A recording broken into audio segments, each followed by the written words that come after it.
tous et bienvenue sur la chaîne de papier et de rêve. Je suis Ursula et aujourd'hui je vais peindre des baies d'automne à la gouache. C'est une image que j'ai peinte il y a 4 ans en 2018 à l'aquarelle et j'avais envie de réessayer cette même image mais à la gouache cette fois-ci puisque je trouve que c'est un tout petit peu plus facile de peindre à la gouache pour moi en ce moment. Alors j'en profite et surtout ça m'amuse beaucoup et ça me permet d'avoir une activité artistique sans prise de tête. Donc c'est ce que je fais avec vous. Contrairement à ma vidéo précédente, je n'ai pas appliqué de fond de couleur cette fois-ci sur mon papier, car j'utilise un papier qui est déjà coloré. C'est un papier canson mi-teinte dans une sorte de beige. Alors c'est pas une couleur qui va ressortir beaucoup sous la gouache, mais ça me permet d'avoir quand même déjà une base de couleur. Je ne commence pas avec un papier totalement blanc. D'un point de vue technique, ce n'est pas mon papier préféré pour peindre de la gouache parce que, c'est un papier qui n'absorbe pas vraiment l'eau. Je préfère travailler avec des papiers qui sont un petit peu plus pour l'aquarelle, avec de la gouache, parce que ça permet d'avoir des pigments qui pénètrent un petit peu mieux dans le papier et je dois dire aussi que j'ai l'habitude en fait de ce genre de papier, de la façon dont il travaille et sur, ce papier, mi-teinte, j'ai l'impression que ma peinture reste en surface et bouge très, très facilement, en surface. Alors comme vous pouvez le voir, j'ai commencé, cette gouache par appliquer des zones de couleurs. Vous savez que c'est quelque chose que j'aime bien faire, que ce soit à l'aquarelle ou à la gouache. J'aime déterminer, les zones de couleurs. Donc, il y a des zones rouges qui vont signifier donc les baies et les zones vertes qui sont le feuillage, de ces baies. Alors c'est un stade de la peinture qui est assez moche, parce que, il n'y a pas du tout de détails, c'est juste des aplats de couleurs les uns à côté des autres.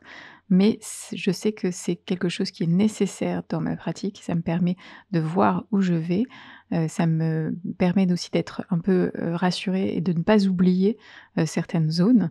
Donc, j'essaye de mettre les zones les plus importantes en premier. C'est ce que j'ai fait avec le rouge et ensuite je viens combler les trous en fait avec, les autres couleurs, autour de ces zones importantes. Et de cette manière-là, je sais que mes couleurs seront aux bons endroits, les bonnes couleurs aux bons endroits, comme je dis souvent, et ça me permet de travailler un petit peu plus facilement. Alors il faut avoir espoir parce que quand on voit la gouache, à ce moment-là, c'est moche, voilà, mais c'est un processus et ça va me permettre d'appliquer des détails plus facilement par la suite. Pour mon image d'inspiration, comme je l'ai dit tout au début de cette vidéo, c'est une image que j'ai déjà utilisée, lors, d'une précédente aquarelle, donc il y a 4 ans. C'est une image que j'ai prise à Stockholm, et ça représente vraiment bien l'automne pour moi avec ces petites baies, rouges, et ce feuillage qui commence, à roussir doucement. Et forcément, ce sont des choses que je ne vois pas forcément à Barcelone. On a d'autres choses, hein, mais l'automne n'est pas vraiment, la, saison la plus, visuelle, en tout cas à Barcelone même, hein. Dans la campagne, ça doit être bien différent, mais à Barcelone même, on ne voit pas vraiment ces couleurs d'automne. Tous les arbres qui sont en ville deviennent plus ou moins gris, et il n'y a pas, toutes ces couleurs orangées, et c'est pour ça donc que je me suis un peu rabattue sur une vieille photo pour cette, vidéo. Les couleurs que j'utilise pour cette peinture à la gouache sont un peu les mêmes, que d'habitude. Je n'ai pas forcément beaucoup de couleurs différentes à la gouache, parce que, je trouve que c'est moins nécessaire qu'à l'aquarelle. C'est peut-être un peu étrange, mais, à l'aquarelle, j'aime bien avoir des textures différentes, des tons, légèrement différents, même si j'utilise quand même principalement toujours les mêmes couleurs. À la gouache, déjà, il y a moins de choix et il y a surtout pas de choix sur les textures. Il n'y a pas de couleur qui granule, par exemple. Donc du coup, j'utilise, encore plus les mêmes couleurs, heu, en permanence. Donc, ici, c'est du bleu indigo, du jaune sans cadmium, du rouge Winsor, du blanc permanent. Pour l'instant, c'est les couleurs que j'ai utilisées. Et à chaque fois, bien sûr, je fais, mes petits mélanges, pour obtenir, des couleurs un petit peu plus personnalisées. Par exemple, j'aime beaucoup faire mes verres avec l'indigo et le jaune sans cadmium, au lieu, par exemple, du bleu outremer et du jaune citron, hein. Le bleu outremer et le jaune citron vont donner un vert qui est beaucoup plus punchy et moi j'aime beaucoup avoir des verts un petit peu éteints, je n'hésite même, pas à ajouter une petite pointe de rouge parfois dans mes verres pour avoir ce côté un petit peu plus kaki. Alors maintenant que j'ai bien placé toutes mes couleurs aux bons endroits, vous voyez que je peux commencer à installer quelques petits détails. J'essaye de détailler toutes ces petites baies rouges en plaçant du vert autour. J'utilise un peu la même technique qu'à l'aquarelle, de la peinture en négatif en fait, cette fois-ci avec des couleurs opaques et donc je peux euh, superposer les couleurs pour créer des petits détails.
Tout doucement, mon image commence à prendre forme. On voit un petit peu plus ce qui se passe, même si ça reste encore très abstrait pour le moment. Je travaille par petites touches, en fait. J'ai ajouté du vert, là j'ajoute du rouge, j'ai ajouté aussi, des couleurs un peu plus claires. Je vais sûrement ajouter des couleurs foncées aussi à un moment pour, augmenter les contrastes. Mais je travaille vraiment par petites touches de couleurs pour avoir une sorte d'impression générale et plus je vais avancer dans ma gouache, plus je vais ajouter des détails plus ça, sera ressemblant. Alors je ne veux pas dire réaliste parce que ça ne le sera jamais, ce n'est pas du tout mon but, dans ma peinture. Je ne veux pas créer des choses réalistes, parce que déjà c'est beaucoup trop de boulot et c'est pas forcément très amusant à mon goût.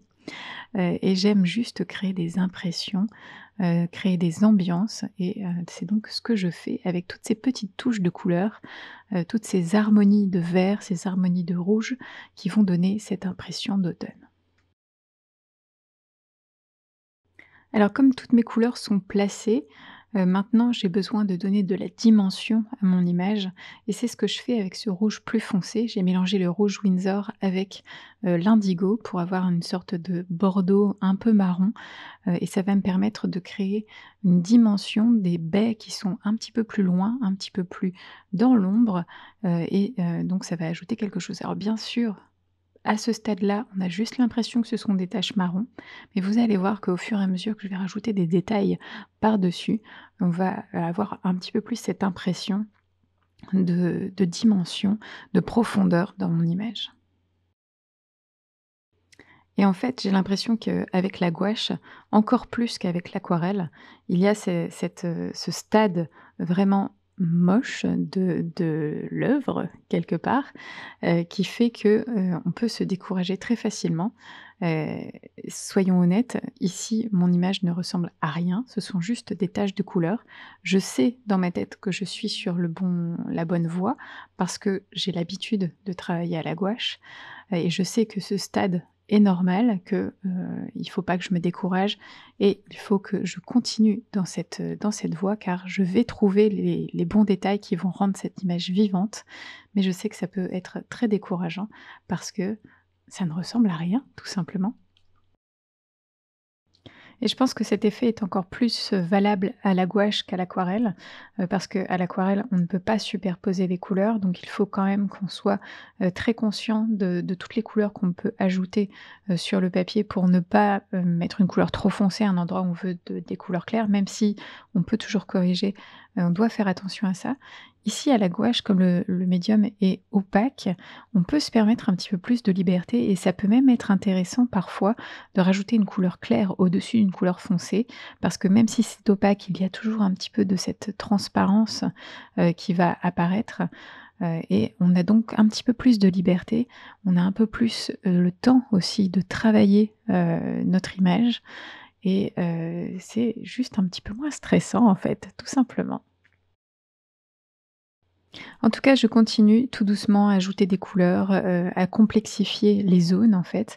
Dans tout l'arrière-plan de vert, j'essaye d'ajouter des zones un petit peu plus bleutées, des zones un petit peu plus, jaunes, des zones avec un peu plus de chaleur, des zones avec un peu plus de froideur pour complexifier, cet arrière-plan et lui donner un petit peu plus d'intérêt. Et pour le moment, en fait, il manque des détails, très importants. Par exemple, toutes mes baies, pour l'instant, flottent dans cette, immensité de verre et du coup, on ne comprend pas l'image. Alors je vais rajouter les tiges, je vais commencer à ajouter les tiges, qui les branches, en fait, qui supportent toutes ces petites baies et vous allez voir que mon image va prendre un petit peu plus de sens très, très vite.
Une fois les branches ajoutées, quelques feuilles aussi qui vont ressortir comparées au vert de l'arrière-plan, va aider aussi à faire comprendre un petit peu mieux cette image.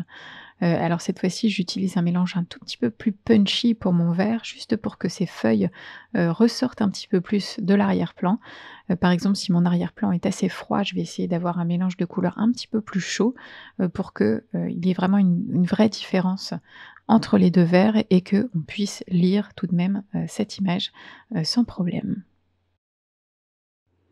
Pour cette vidéo, je n'ai pas précisé les moments où je laissais sécher, ma peinture, tout simplement parce que la gouache, sèche très, très vite et il n'y a pas, autant d'importance à laisser sécher une couche par rapport à une autre, et même au contraire, des fois, c'est très bien de travailler un petit peu dans le frais. Surtout, je n'ai pas vraiment de loi, pour quand m'arrêter, et laisser sécher. C'est surtout dicté par, ma petite Chloé, qui a besoin de moi ou, j'ai besoin de faire quelque chose, dans la maison, il faut que je fasse une petite pause, et du coup, ça va sécher naturellement. Voilà, je ne l'ai pas noté et laissez sécher en tout cas, votre gouache, un peu comme vous quand vous le sentez, quand vous voyez que peut-être les couleurs se mélangent un peu trop, qu'il y a un peu trop de choses qui se passent et que vous avez besoin d'avoir une couche un peu plus sèche, prenez, 5-10 minutes et vous allez voir que ça va sécher très, très, très vite. En tout cas, je continue à ajouter, des détails, de feuillage, pour ces petites baies. Vous avez vu aussi que j'ai utilisé un petit peu de turquoise dans mon mélange de vert pour avoir un vert un petit peu différent, un petit peu plus, acide quelque part, qui va m'aider à avoir du contraste avec l'arrière-plan et rendre, les feuilles que je suis en train de faire en détail un petit peu plus lisibles.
J'ai continué à ajouter, pas mal de petites touches de couleurs, des fois, des touches un petit peu plus orangées, un peu plus claires dans les baies.